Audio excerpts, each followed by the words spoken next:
come over right now and pick up the old woman we ejected from our house because we want nothing to do with her.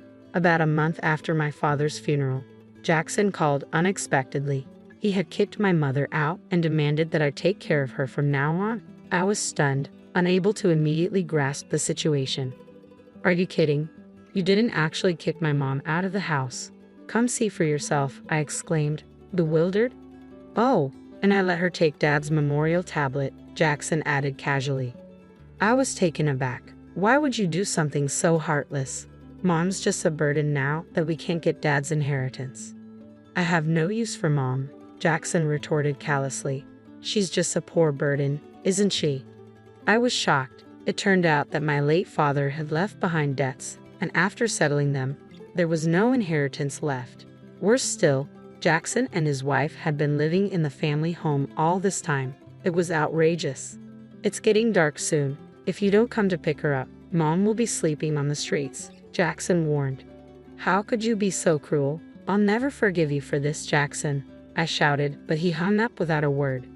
Subsequent calls went unanswered. When I finally reached my mother, she confirmed everything Jackson had said. Angry and worried, I had no choice but to drive over to where she was. I am Lily, a 27-year-old woman in a hurry. 3 years ago, I married Mason, who is the same age as me, and we've been living together since. At the beginning of our marriage, we lived with my parents in the family home. But 2 years ago, Jackson and his wife abruptly moved in, claiming our presence made the place crowded. My older brother Jackson, 8 years my senior, has always been selfish, but his marriage seems to have amplified that trait. Our family home, where I was born and raised, is a spacious mansion inherited from my grandfather with extensive land. There should be no discomfort in living together. I was not satisfied with the situation and argued with Jackson, but my husband, who hates conflicts, urged us to leave. Around that time, my father was diagnosed with cirrhosis of the liver, which had already significantly worsened. I wanted to spend his last moments with him, but that didn't happen. The disease consumed my father rapidly, and he passed away a month ago. My heart ached, knowing that my mother must be in much more pain than I was to have my own brother treat us this way amidst all the fresh sorrow. It was pitiful. What would happen next was truly shocking. An hour later, when we arrived at our family home, my mom was sitting desolate on a suitcase in the garden. The front door was locked. Jackson, she said, had taken her keys, using my set of keys. I opened the door and entered with my mom. Jackson and Olivia were sprawled on the sofa, nonchalantly watching TV. Is this some kind of joke? I demanded. How did you get in? I used my key to open the front door. Isn't it obvious? Jackson replied dismissively. Slipped my mind. Leave your key, take the old lady, and go. This isn't funny. How can you be watching TV after kicking your own mother out of the house? I retorted. Besides, if the house remained even after Dad's debts were paid off, Mom has a right to live here. Huh? What are you talking about? Jackson scoffed. Infuriated by his dismissive attitude, I stood in front of the TV. Mom has a right to inherit this house. If you can't live with her, you should be the one to leave, I insisted. Shut up. This house is mine. Dad gave it to me when he was alive, Jackson snapped back. Don't act smart without knowing anything. What do you mean? There's no way Dad gave this house to you before he died, I countered. Mom also looked puzzled, shaking her head in disbelief.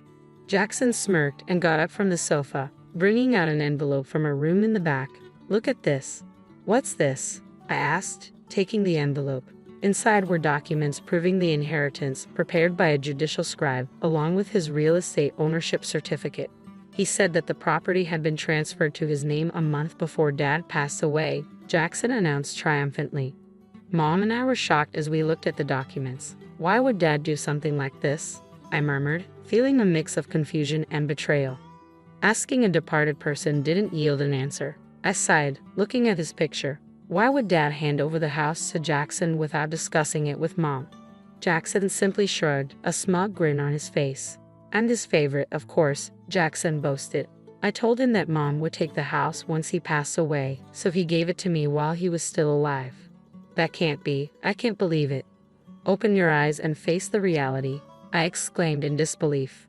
No matter how many times we checked the document, the property was in Jackson's name. All this just for a house, my mom muttered in disbelief. Is there no other inheritance? Nothing left for Mom. Be glad that the debts are cleared, Jackson retorted. This can't be real. You're not just worrying about Mom. You realize there's no inheritance for you either, right? The bank card he handed over contained only a few dollars. I wasn't after Dad's inheritance, but it was a shock to learn that he had left me nothing. This is too cruel, I muttered, feeling a mix of frustration and sadness. To add insult to injury, Olivia was laughing heartily, seeing our dejection. Now get lost, you poor people. You have no business here, she sneered. Jackson and Olivia forcibly drove us out of the house. Ouch, that hurts, Mom cried out as she fell and scraped her palm when they pushed us out. Blood seeped from the wound as I wrapped her hand in my handkerchief. Tears of frustration welled up and fell. Seeing me like this, my mother gently wiped my tears, her eyes filled with sorrow as well. Mom, our place is small, but come stay with us. But I don't want to impose on Mason. I'll find somewhere else to stay, Mom protested. Don't worry, I just can't leave you like this. I'm going to call Mason right now. Just wait, I said, wiping my tears. I grabbed my cell phone and dialed my husband. From the other end of the line, I heard Mason's voice. Hello, Mason. I apologize for calling out of the blue, but my mom has been kicked out of her house, I explained to my surprised husband. He hummed in understanding, though he seemed a bit hesitant. I held my breath, waiting for Mason's response. Our apartment is pretty cramped compared to Mom's house. It might not be the most comfortable, I cautioned. Yeah, our place is tiny, but I don't mind. Bring your mom over. We've had times where we were taken care of at home too. In times of trouble, we should help each other out, Mason responded warmly. Thank you so much, I replied gratefully. My husband is a kind man with a big heart. He could never leave someone in need. Quickly, we took Mom to our apartment, and from that day on, we lived together. However, living with 3 people in our small apartment was certainly cramped. We didn't have enough savings to buy a house yet, but moving to a slightly larger place might be good. I feel bad for your mom in this small space, Mason admitted as we searched for properties on the computer. After a while, my mom's cell phone rang. She hung up and said something we never could have imagined. Why don't we live in my Highlands condominium? She suggested. Wait, what Highlands condominium? I asked, taken aback. My mother began to explain, much to our surprise. Apparently, my grandfather, who was a wealthy man, was quite a spendthrift and spent all the money he made in a day. In order to deal with his constant borrowing, my grandmother had no choice but to sell off their farmland to make ends meet. According to my mom, my father was also a big spender, but we didn't have any assets other than the house we lived in. So, I was really worried about our future. That's why I invested in real estate with the money. I was taken aback when my mom revealed that in addition to the Highland condominium, she was also managing an apartment building and had made a significant amount of money from her real estate investments. My husband and I were absolutely stunned. I can't even comprehend this. It's too amazing, I murmured. I'm sorry I didn't tell you. Anyway, I just got a call from the management company that there's a vacancy in the Highland condominium. We can move in next month. What do you think? Mom asked.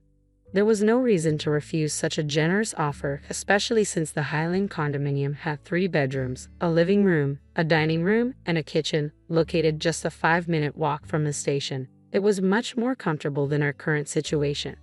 Thank you, Mom, but we may only be able to pay as much rent as we are for the apartment, I said, feeling hesitant. You don't need to worry about that. We have to do this properly, even if we're family, Mom insisted. Oh, I need to tell the landlord that we're moving out. As we beamed with joy, time flew by as we busied ourselves preparing to move into our new home. Before we knew it, 2 months had passed and we were living in the Highland condominium. One day, as I was about to head out for some shopping, I was taken aback when the Jackson couple suddenly appeared in front of the condominium entrance. Why are you, a pauper, living in the Highland condominium? Did you hit the jackpot or something? They sneered. Of course not. Highlands condominium has always belonged to my mom, I replied calmly. Jackson and Olivia were both taken aback. What? They exclaimed in unison, looking at the towering condominium in disbelief. Their confused and goofy expressions were priceless, and I couldn't help but burst into laughter. Jackson's face flushed red with anger. That wretched woman. I can't believe she was hiding this from us while pretending to be poor, he seethed. My mom never said she was poor. You just assumed it, Jackson. Plus, she inherited a large house. What's wrong with that? I retorted. That's not the point. Don't yell here. It's disrespectful to the other residents. Ignoring his outburst, I continued. Besides, how did you know I was here? Jackson said that when he couldn't reach my mother, he tracked her down using her mobile phone's location. Olivia explained. Why are you trying to contact Mom now after kicking her out? I bet it's something nasty again, I accused. Regardless, I insisted on seeing my mother. Let me in now. You must be joking. If you hurt Mom again, I couldn't bear it. If you have something to say, you can tell me, I added firmly. But the Jackson couple kept insisting on seeing my mother without revealing why. They seemed rather flustered. Weren't you living comfortably in your huge family house, just the two of you? I pressed. It's none of your business, Jackson snapped. Fine, if you don't want to tell me, that's okay. I have to go now. Bye, I said, trying to walk past them. Suddenly, Jackson grabbed my arm tightly. Ouch. Let me go, I exclaimed. Just call Mom, he demanded. Absolutely not. I'll call the police, I threatened. But Jackson scoffed at me. There's no way the police would come for a simple family argument. Even if they did, there's no way you could sue me for just grabbing your arm. I had to admit, he had a point. Calling the police over something so minor might not only be futile but also disruptive to others. Feeling bad, I ended up not saying anything. Fine, I'll tell my mom, but only if you tell me why you're here. I relented. Jackson and Olivia hesitated before Jackson spoke up. The utility bills for that house are ridiculous. Just for the AC, the electric bill is $500. This is no joke. Their old traditional style house had more than 8 rooms, so it was no surprise that utility costs were high. But even so, a $500 electricity bill seemed a little steep, especially considering it was a particularly hot summer. I thought you would have known that from the start. How would we have known? Mom used to pay the bills. Jackson scratched his head frantically while Olivia fumed. Do you know the property tax for that house is $5,000 a year? Olivia added, exasperated. What? I can't believe you didn't know. Why would an old house like that cost so much? How are we supposed to pay that? Our house is old and has a large yard, so it's only natural that it would cost a lot to maintain, I pointed out. And you know, apparently it costs more in taxes to give away property while you're alive than after you pass away. This is going to be tough going forward. Wait, is that true? Jackson asked incredulously. Seeing the stunned expressions on the Jacksons' faces, I explained that this was all true information I had heard from my mom. The color drained from the Jacksons' faces. Olivia burst out in anger. It's your fault for not doing your homework. They started fighting right in front of me. After all the trouble we went through to get Dad to change the name on the house. This is too much, Jackson complained. That's what you get for doing something so underhanded, Olivia retorted. But even Dad said clearly that it would be better to give it to me than to your mom. I can't believe it, I muttered, shocked into silence as I realized that my father had disregarded my mom and me. Seizing the moment, Jackson made an outrageous request. You can have the house. Let's exchange it for this Highlands condominium, he proposed. What are you talking about? This isn't mine. It belongs to Mom. Please talk to Mom for me. I beg you. I promise to pass on your message. Nothing more, I pleaded. What the hell is that supposed to mean? Jackson snapped, his tone incredulous. Feeling ridiculous for even engaging with them, I gave up on shopping and started to head back into the Highlands condominium through the entrance. But the Jacksons tried to follow me, their audacity leaving me speechless. I'll sue you for trespassing, I threatened. You just told us that wouldn't be a legal issue, Olivia countered. It seemed like they wouldn't get the message until they suffered a real consequence. Exasperated, I called out to the management office next to the entrance. Excuse me, could you please call security? Someone who's not a resident of the Highlands condominium is trying to force their way in, I explained. The security guard, who was on standby 24/7, came running immediately. With the large security guard in front of them, the Jacksons were startled. I warned them once again to avoid the same thing happening in the future. I didn't call the police just now because you only grabbed my arm. But if you try to use force or enter the Highlands condominium again, I will really call the police, okay? I cautioned. We beg you, don't do that. If I even catch a glimpse of you, I'll report it. So go back to your mansion that you got from Dad. Got it? I added firmly. Apparently scared of the police, the Jacksons hastily retreated. I went back to my apartment and told my mother about the exchange with the Jacksons. But why did Dad let Jackson inherit the house? I wondered, feeling downcast. Mom smiled. Dad must have known what he was doing. When Dad let Jackson and her inherit the house, he didn't want to burden me or you, Lily. Even though Dad was indifferent about money, he cared for me a lot. Of course, he always said he loved you, Lily, so much. I was overjoyed to hear that my father felt that way about me. When my mom heard about the inheritance from Jackson, she muttered, "Are you going this far?" Because she realized that he had given a severe punishment to Jackson, who was always self-centered. "You knew how Dad felt, Mom?" I asked. "Of course, dear. We've been together for 38 years. I know what he's thinking without him saying a word. Besides, Jackson never took care of Dad when he was sick," Mom explained. I was under the impression that the Jacksons were looking after my father. However, it turns out they hardly ever visited him, not at home and barely in the hospital. When I visited my dad, he would often tell me, "Jackson comes to see me, and you have your job to attend to, Lily. There's no need for you to go out of your way." I took his words to heart, not realizing that it was a gentle lie meant to ease my worries. I had it all wrong about Dad. I feel awful. I want to apologize. "Don't fret, Lily. Your feelings are reaching Dad in heaven. The ones who should worry are the Jacksons, who these days would buy a big, high-maintenance house like that. I bet they'll struggle to find a buyer," Mom reassured me. The truth in my mom's previously mischievous, lethal words became evident after a while. The Jacksons, unable to maintain the house on their own, put it up for sale, but couldn't find a buyer. They continued to live in it even a year later. In the midst of all this, Olivia accidentally started a grease fire while cooking chicken in the house. It quickly burned down, and since they didn't have money for fire insurance, their life is going to get even tougher. "Well, while I understand their predicament, it doesn't concern me," I remarked. Apparently, the Jacksons are now camping out in the burned-down remains of their house.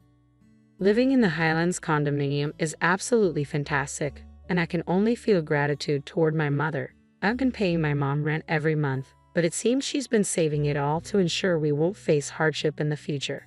Every day is filled with peace and happiness as I live with my incredible mother and kind husband. As I visited my father's grave, I vowed to him that I would continue to repay my mother's kindness. Will you be my girlfriend with the intention of marrying me? That's what everyone I met through a friend wanted to know. One guy, who was 3 years younger than me, said he fell for me right away. I thought about my age and wanting to settle down, so I said yes. A year later, we tied the knot. I'm Michelle, 34 years old, working for a big company. Living overseas has always been my dream. My husband, Paul, is younger than me, but he's a natural leader and takes charge in our relationship. He's the one who leads our household, and I'm okay with that. I've been used to living alone for a while, so I don't mind doing the chores and cooking. Paul doesn't pitch in much, but I don't find it bothersome. When we're out together, Paul always takes the lead, which lets me relax and have fun without any worries. It feels like a nice balance between us.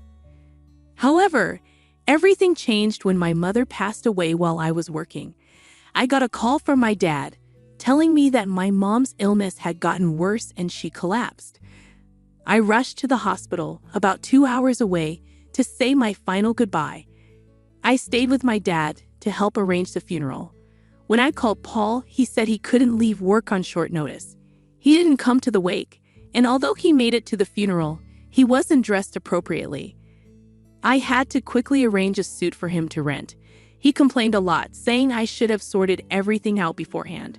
With all the grief and business, I couldn't deal with Paul's complaints, so I brushed them off. But he didn't seem to appreciate that, and he was in a bad mood the whole time.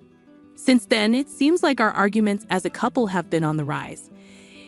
It's normal to have some disagreements after being married for 3 years, but lately, Paul's been picking fights more aggressively. His controlling behavior has been overwhelming, often telling me what to do and taking charge.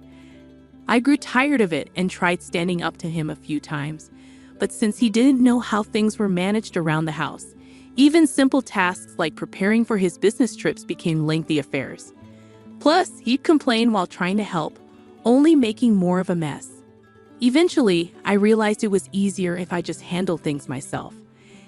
It wasn't about blindly obeying him. I took charge of certain tasks to save myself the hassle.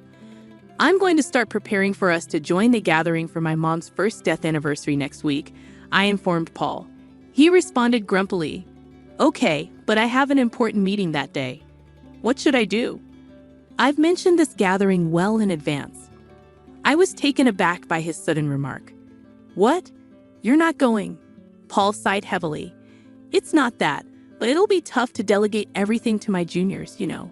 He seemed pleased with his recent promotion and often talked about his junior team members. I felt like sighing in return. "Please plan for it, okay?" I emphasized. The day before the gathering, when I got home from work, Paul was sulking and drinking beer in the living room. "I'm sorry I'm late." I had to work overtime. I apologized. I could tell he was upset because I was late and dinner was delayed. "I've been waiting here for an hour just as I thought," he grumbled. "But it's just 1 hour, isn't it?" I reasoned. If he couldn't prepare dinner, he could have gone out to buy something. I had informed him of my late arrival time. He could have taken some initiative and handled things on his own. Suppressing the urge to speak my mind, I handed him a takeout box. I thought it'd take too long if I cooked, so I picked this up on my way home instead, I explained. In response, Paul slammed a glass of beer onto the table. "Takeout again? Aren't you slacking off a bit too much lately?" The last time I brought home takeout was about 2 weeks ago. True, I've been busy lately and maybe I haven't been cooking elaborate meals every day. But I always make sure we have a balanced diet and rarely rely on prepackaged items. Still, I didn't think I deserved that kind of criticism. As I debated whether to respond, Paul, misunderstanding something, decided to add insult to injury. "Can't say anything because it's true, huh? Do your chores properly. You've been coming home late lately, claiming you're working overtime. You're probably just out having an affair," Paul shouted. His words ignited a wave of anger that had been simmering inside me. Enough was enough. If you know I'm working late, the least you can do is prepare dinner for us. It's okay if you can't cook. Getting takeout isn't too difficult, is it? I always let you know when I'll be late. And despite being busy, I handle all our household chores. "There's no need for that kind of attitude," I asserted. Paul shot me a glare. "You know what? You're 3 years older than me. I could have married someone in their 20s, but I chose you, an older woman. Show some appreciation and do as I say. No one else would want you, so you'd be in trouble if I left, wouldn't you?" Did he really just say that? I was furious and couldn't hold back any longer. "Then maybe you should have married a younger woman when we started dating before we got married. I asked if you were okay with me being older, and you said yes. That's why we got married. Even without you, I could manage my life," I retorted. Paul scoffed at my words.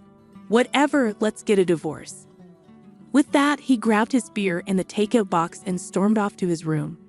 We had arguments before, but this was a first. I was done with him. I decided to eat my takeout dinner to calm my nerves, assuming Paul was probably just irritated because he was hungry. But even as I filled my stomach, I couldn't shake off the disbelief that this was all happening the day before my mother's first death anniversary. After a while, I called out to Paul from outside his room, "We need to leave by 8 a.m. tomorrow, so I'll wake you up around 7. There was no response, but I sensed he was awake. With those words said, I went to bed, feeling unsettled. The next morning, when I woke up early, Paul was already gone.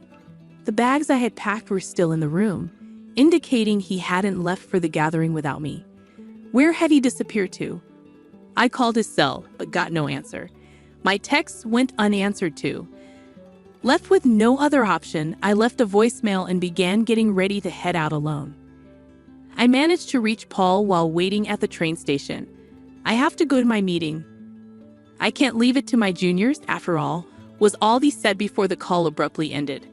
Overwhelmed by a mix of anger and resignation, I found myself in a state of stunned confusion. Before I could process it further, the train arrived, carrying luggage for 2, but I boarded alone. When I arrived at my father's house, he anxiously inquired, "Where's Paul?" Seeing my father's sadness since my mother's passing, I didn't want to add to his worries. Taking a deep breath, I forced a smile and replied, "Sorry, he got called into an important meeting. He was supposed to come here, but he recently got a promotion, and it sounded urgent, so I suggested he prioritize that. My father nodded understandingly. I see. He's working hard. It's a shame I couldn't see him, but your mother would understand. Let him know he's always welcome to visit.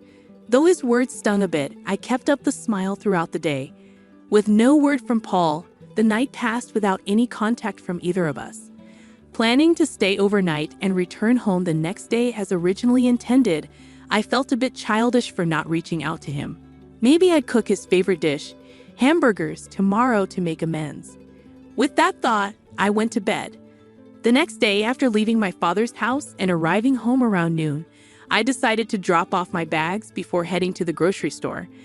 As expected, dirty laundry was strewn around the living room, a sign that Paul still hadn't grasped how to use the washing machine. Sighing, I gathered the laundry and tossed it into the washer along with my own. Taking a break and returning to the living room, something on the table caught my eye.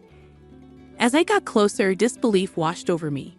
There, sitting on the table, were divorce papers, already signed by Paul. Why? I stared at the papers, bewildered. Was this his way of asking for a divorce? Pulling out my cell phone from my bag, I realized it should be Paul's lunch break. I wasn't sure if Paul would answer, but to my surprise, he picked up on the first ring. Paul, what's the deal with these divorce papers? I asked, trying to keep my voice steady. On the other end, Paul laughed. What do you mean? It's pretty straightforward. I don't want an older wife who won't do her share of household chores. That's why I've decided on a divorce. If we split, I can find someone younger and more appealing. After all, a wife is like a status symbol, isn't she? It's hard to boast about you being older when my colleagues ask. Dodging the topic isn't exactly simple. I was speechless, utterly lost for words. If you don't want a divorce, then start pulling your weight around the house. I'll be home as usual today, so make sure to grab some beer, all right? But if you're set on this, take the divorce papers to the family court. The ball's in your court, he said before hanging up abruptly. The call left me stunned, unable to utter a single word. It seemed Paul believed his ultimatum would force me to my shoulders, prompting me to reach out to my boss and request a few days of paid leave. Luckily, work had just eased up, so he granted me about a week off. Now that I'm divorced, it's time to sort out my belongings. Thankfully, I didn't have much to begin with, so tidying up was a breeze. I stashed the larger items in a storage unit, packed my essentials and clothes into the car, and on a whim, decided to head to a hot spring resort. It seemed like the off-season for hotels, so I managed to snag a cheap room on the spot. The thrill of the drive filled me with excitement. As I soaked in the hot springs and lounged in my room, my phone suddenly rang. Michelle, I asked you to pick up beer, didn't I? Where are you? I couldn't help but chuckle, recalling Paul's usual routine. I'm actually at a hot spring resort right now, I replied. What? A hot spring resort? Why? Paul's confusion was evident in his voice. Well, you did say to file the divorce papers if I disagreed with you. I reminded him, amused at the thought of his reaction. Wait, you actually filed them? Paul sounded flustered. Of course I did. Why? Is something wrong? After all, it was your suggestion. Paul finally regained his composure. Are you serious? When you say hot spring resort, do you mean some nearby spa? If that's the case, I'll grab dinner, so just come home soon. His sudden caring tone made me laugh even more. It's about an hour-and-a-half drive. They even have an outdoor natural hot spring. It's quite lovely. I wonder if it'll rain tomorrow. Since you're going out to buy your own dinner, I've already packed up my things so you won't have to worry about me coming back. Please take care of yourself, Paul pleaded desperately, hoping I would reconsider. But I had no intention of returning. You're the one who initiated the divorce papers, remember. It was clear he was using the threat of divorce to manipulate me. I've already told you I can manage without you. Now that you've divorced your older wife, you can find someone younger. Whether you succeed or not is up to you. Paul fell silent. It might not be my place, but you should consider moving out of that apartment. I continued. Finally, Paul spoke up again. Why should I? His voice was barely audible. Think about your finances. You'll end up broke if you keep living there. You can't handle chores, cooking, or laundry. You'll need to hire help and eat out, right? That's costly. It would be problematic if most of your salary went toward rent. You always thought you were the one providing for me, but my salary is nearly double yours. You've never been the provider. If anything, it's been the opposite. And that confidence you had because of that one junior. I have multiple juniors under me and even more under them. I usually keep work talk to myself because Paul gets moody, but I outrank him both in position and salary. You'd think he'd have noticed by now, living together and all, but it seems like it's news to him. Maybe Paul, being the proud, dominant man he is, kept his ego intact by looking down on me. Now that he can't, he must be feeling quite defeated. I've dealt a blow to his pride. Payback for all these years. As for why I handled the household chores without complaint, even when you acted domineering, it was partly because you were younger and I cut you some slack, and partly because it was too much hassle to ask anything of you. I didn't need you to stay with me. I was just handling your needs alongside my own chores. So when you said, do the chores or we divorce, it was an easy choice. We're strangers now. Goodbye. I said my piece and hung up the phone. Feeling rejuvenated, I savored the hotel's cuisine. As anticipated, Paul reached out for reconciliation, but I responded with a smile. I'm older than you. I doubt you want me back. Apparently, he hadn't fared well with younger women. Eventually, Paul gave up and moved out of the apartment. Engaging a lawyer for asset division, I demanded more to compensate for the burden of household chores I had endured. Paul, being thrifty, didn't hire legal representation, giving me the upper hand. With my lawyer's assistance, we negotiated an agreement with favorable terms for me. Interestingly, it appears Paul's lone junior had been vocal about his poor leadership skills, to the extent that he couldn't even consider him a competent boss. Paul caught wind of this, and they are now embroiled in a dispute. He should have realized the importance of nurturing his own team. As for me, I had been offered a position at our overseas headquarters. Initially hesitant due to the circumstances and out of consideration for Paul, I finally decided to seize the opportunity. I'm currently gearing up for the transition. Though I've caused my father some concern, we've begun practicing video calls to stay connected when I'm abroad. I'm thrilled to pursue the career I've dreamed of since childhood. It's time to give it my all. Why are you ignoring me? I've decided not to talk to people I don't know. I get it. I'll move out of my in-laws' place. They're totally ignoring me. I expected it from my mother-in-law, but I never thought my father-in-law would treat me this way.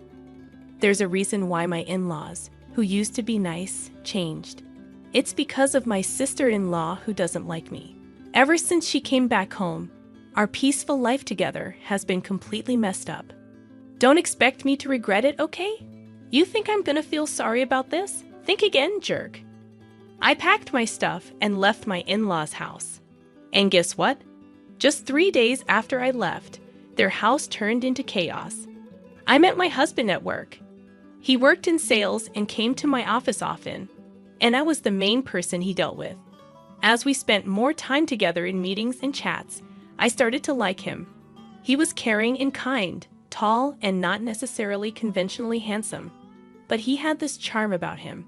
He was popular, but for some reason, he said he liked me, and we started going out.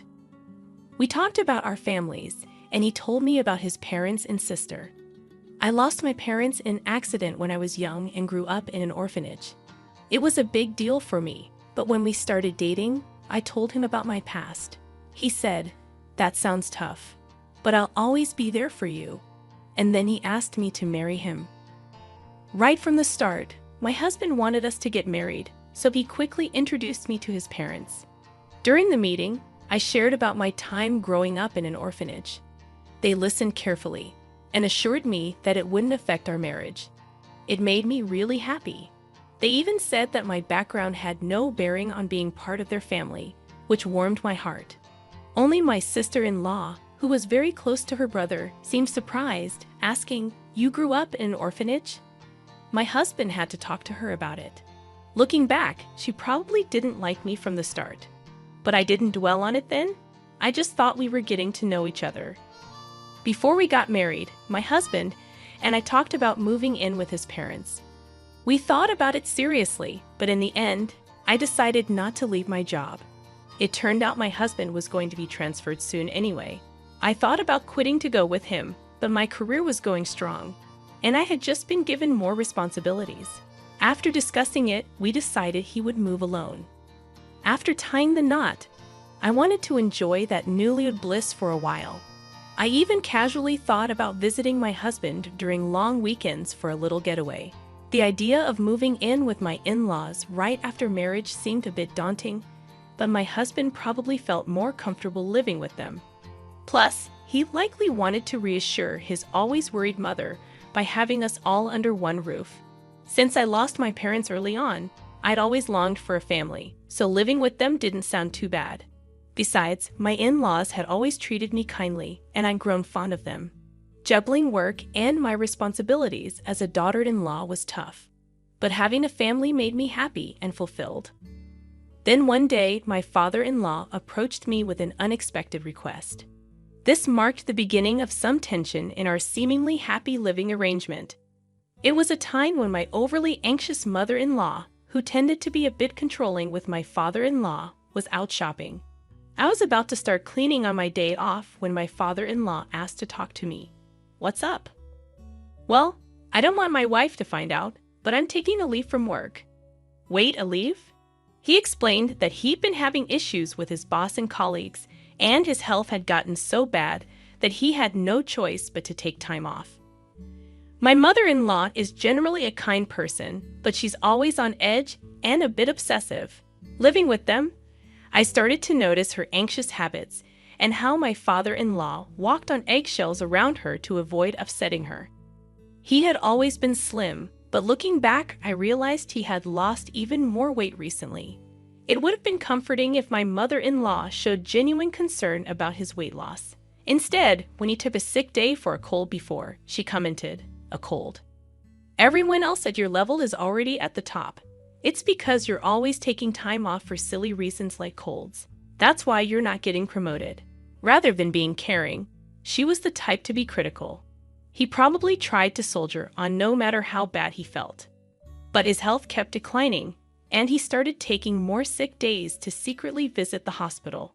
He was really struggling both mentally and physically. With his frequent early departures, lateness, and days off, there was talk of him possibly needing to take a break from work. But my father-in-law was hesitant to upset my mother-in-law in any way.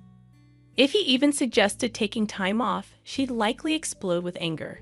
Plus, my father-in-law didn't earn much, and he relied on overtime pay, so taking a break would mean a significant drop in income. If he told my husband, he'd probably end up telling my mother-in-law, so he came to me, asking if I could help with the bills. If I mentioned taking a break, she might even leave me. Those words hit me hard. I was grateful to my in-laws for accepting me warmly, regardless of my background growing up in an institution. Determined to be there for them, I decided to assist him during this tough period. "I understand. I'll send money to your account every month. Use it for expenses." "I'm really sorry. I'll try my best to get better soon and go back to work. Thank you for trusting me." After that, my father-in-law continued his routine of pretending to go to work while I sent money to his bank account for living expenses. My mother-in-law, who wasn't very meticulous with her finances, never noticed my transfers because she didn't check her bank statements closely or keep track of household expenses. Meanwhile, my father-in-law would pretend to head to work, but instead visit a mental health clinic or take walks in the peaceful mountains. Over time, his health seemed to improve. I hoped he'd be back to work soon, but then something unexpected happened. After a disagreement with her husband, my sister-in-law decided to go back to her parents' home. There's no place like home. I felt like I was going crazy living with that idiot husband of mine. "I'll be staying here for a while. Can you make meals for me too?" I knew right from the start that my sister-in-law wasn't fond of me. At our first family gathering, My husband was visibly upset because of her obvious disapproval. During our wedding, she wore a sour expression the whole time and even told me straight to my face, "My brother looks great, but you? He could have done better." She didn't hide her disdain for me, mentioning that it was embarrassing that I grew up without parents to attend the wedding. However, since she got married before us and had already moved out, I figured our interactions would be limited. That's why I thought living with them wouldn't be too bad. If she had still been living at home, I wouldn't have even considered moving in, knowing I'd have to deal with her constant criticism. Despite her stern attitude towards my father-in-law, I assumed her stay was temporary because of her marital issues and expected her to leave within a few days. My mother-in-law had always been kind to me, and even when my sister-in-law made snarky remarks, I trusted that my mother-in-law would stand up for me. But I was mistaken. One evening, when I came home from work, my mother-in-law's demeanor seemed off. "Is everything okay?" I asked. She seemed distant, not engaging in our usual conversation. When I inquired, she said, "Did you know you've been speaking ill of me behind my back?" "What? I've never said anything negative about you. You've always treated me well, and I'm genuinely grateful. Why am I saying anything bad? You've been acting like the perfect daughter-in-law, but you've been gossiping about me in secret." "Fine, whatever," I replied, and she left the room. As she walked away, my sister-in-law smirked. "Looks like you've fallen out of favor. Did your true colors come out? Your upbringing in an institution is really showing, huh? It's better not to gossip about people." "I haven't said anything bad about her." "Oh, it seems the neighbors heard you. When I returned after so long, they mentioned that you've been constantly criticizing her." "What? Who? Are these neighbors?" "Well, it's been a while since I got married and moved out, so I've kind of forgotten their names. I never said any of those things. Stop making things up." "Oh my, how rude of you, Mom. You're accusing me of lying and bullying," she said, storming into my mother-in-law's room. From that moment on, my sister-in-law's nasty behavior only got worse. She accused me of telling her to sleep in the hallway and take the last bath because she's just a guest. She nitpicked about every little thing and complained to my mother-in-law. Each time, I had to defend myself, explaining that I hadn't said or done any of those things. But my mother-in-law seemed completely swayed by my sister-in-law's words, falling under her influence. My sister-in-law carried on as if she had no intention of leaving anytime soon, leaving me worried sick as I headed home with a heavy heart. "I'm back," I announced, hoping for the usual warm greeting from my mother-in-law. Instead, there was silence. "I'll start dinner," I said, stepping into the living room, only to be greeted by a shocking sight.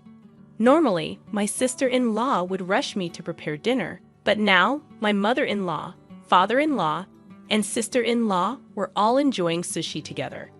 Surprised, my sister-in-law remarked, "Looks like someone who's not part of the family is home. You're not planning on having sushi, are you?" Without a glance in my direction, my mother-in-law continued eating while watching TV. "If you wanted sushi, you should have said so." I hurried back after shopping. "Huh, no one mentioned that," I sighed. "Hey Mom, Dad, I hung out with my friends today and brought back some delicious pudding. Let's enjoy it together." My sister-in-law chimed in, ignoring me completely as they all began eating the pudding, exhausted from work and lacking the energy to confront them.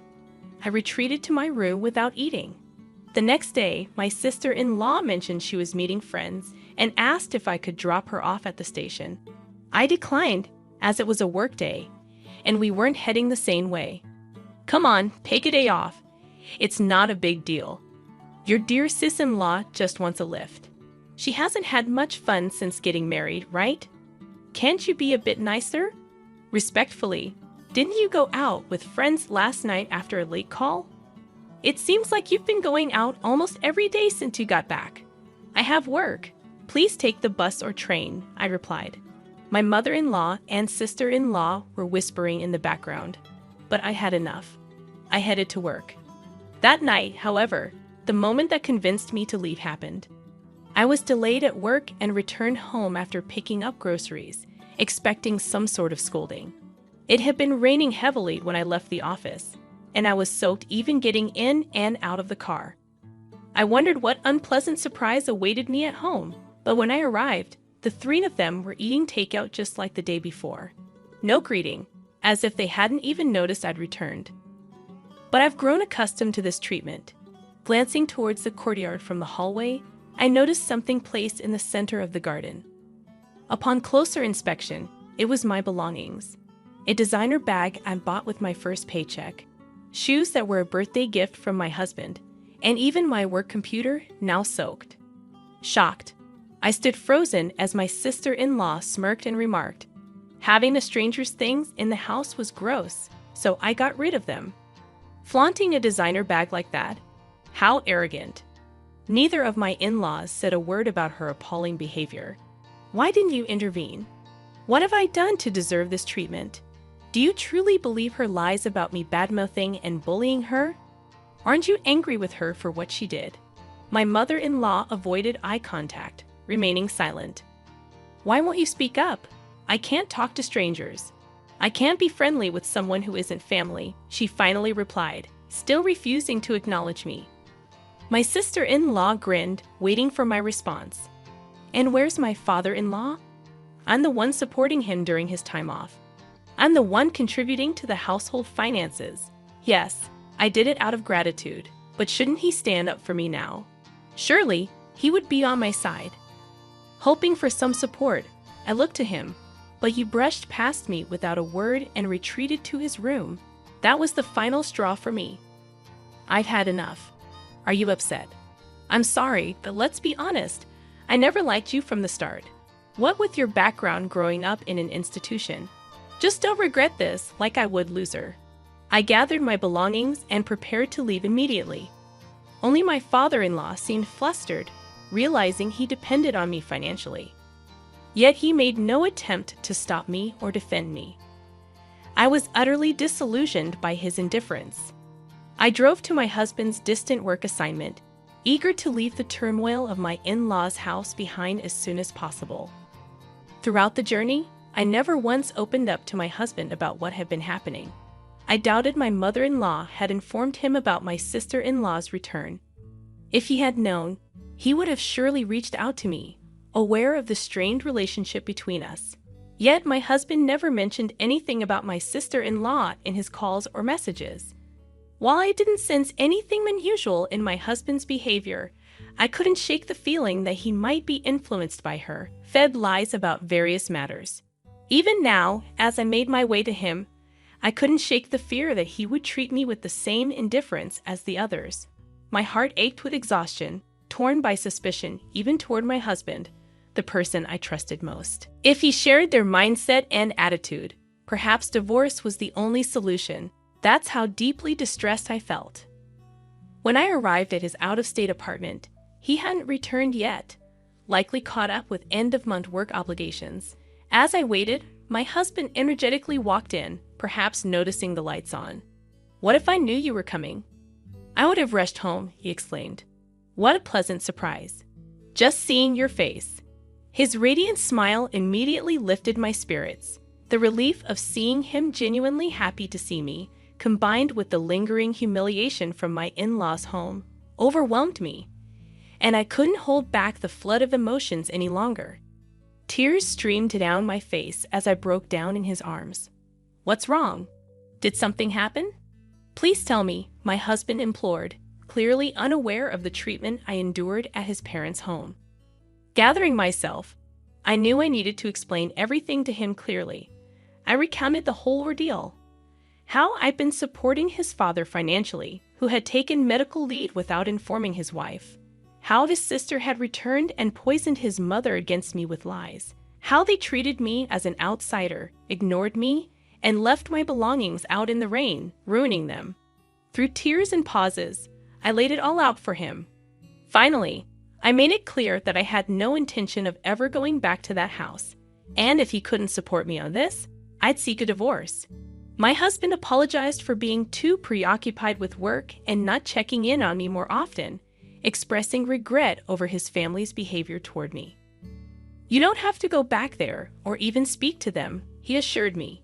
Even if I were to forgive them, I'm cutting ties with my parents and sister. He also vowed to stop providing financial aid to his father. That night, I felt a weight lift off my shoulders. The tension dissolved, and I slept peacefully by his side. After leaving my in-laws' house, I never returned. While commuting from my husband's out-of-state location wasn't feasible, I had already discussed with my company the possibility of working remotely. Since my sister-in-law and mother-in-law had begun treating me harshly, my job didn't necessarily require me to be in the office all the time. Many of my colleagues and supervisors also worked remotely. Although I still needed to visit the office a few times a month, several colleagues lived even farther away, so transitioning to remote work wasn't an issue. I hadn't truly experienced married life since moving in with his family and dealing with my sister-in-law's bullying. But now we could finally live like newlyweds. As I was setting up my remote workstation, as expected, my sister-in-law contacted me.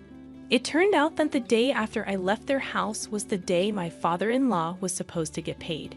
Usually, my mother-in-law withdrew a certain amount and transferred it to their household account on payday, but this time she couldn't. Of course not. Until now, I have been supplementing my father-in-law's reduced salary due to his time off, I thought. Upon checking their balance, my mother-in-law confronted him, and he confessed that I had been helping them financially. Hey, why didn't you tell me you were covering the living expenses? He told me not to, saying he didn't want you to know, so I kept it a secret.